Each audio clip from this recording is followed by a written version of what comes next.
The work of laundresses was for centuries one of the most arduous professions which women in Madrid carried out. After going to pick up the clothes from private homes, but also from convents and hospitals, they had to be taken to the laundries located in the basin of the Manzanares river in big sacks.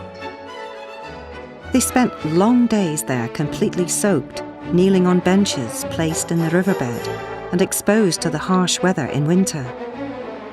Chilblains and respiratory diseases did not prevent them from handling the wet clothes, sheets and towels. The garments were lathered with soda or potash.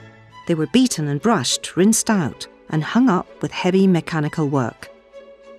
This feminine work was key for subsistence economies at the time, to such an extent that Madrid's city council reserved an important part of the washing benches for poor families in the 18th century. Although it was the neighbouring villages of Madrid, such as Hortaleza, which were mainly in charge of cleaning the court's clothes. In the mid-18th century, these benches in Madrid went private, leased for years to a few businessmen, and in order to access them, the laundresses had to pay. In 1750, in this part of the river, there were around 1,142 washing benches, which gives an image of the concentration of workers in this place. The sinks were small constructions of cane and poles to hang up the clothes, which grew to accommodate a large number of workers to whom the tenant also sold soaps. The misery of work of the laundresses was hidden by the animation and colourful nature of the place, which attracted the attention of all the travellers, especially the romantics.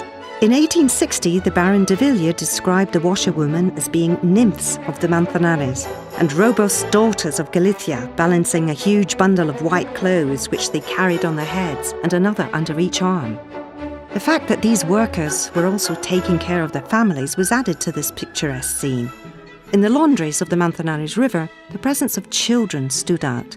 The children of workers for which Maria Victoria, the wife of Amadeo of Savoy, ordered the construction of the Laundresses' Haven House in 1871. This institution, located at the gate of San Vicente, had the capacity to house 400 children, as well as providing beds for the sick washerwomen.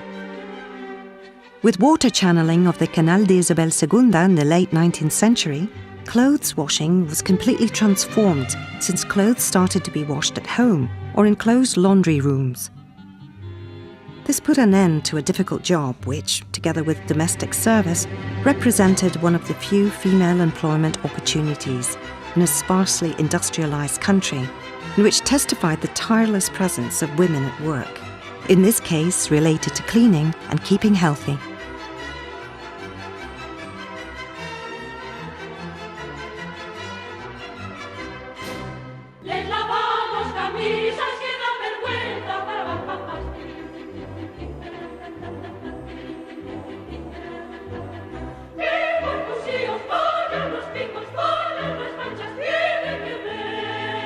Solamente la tijera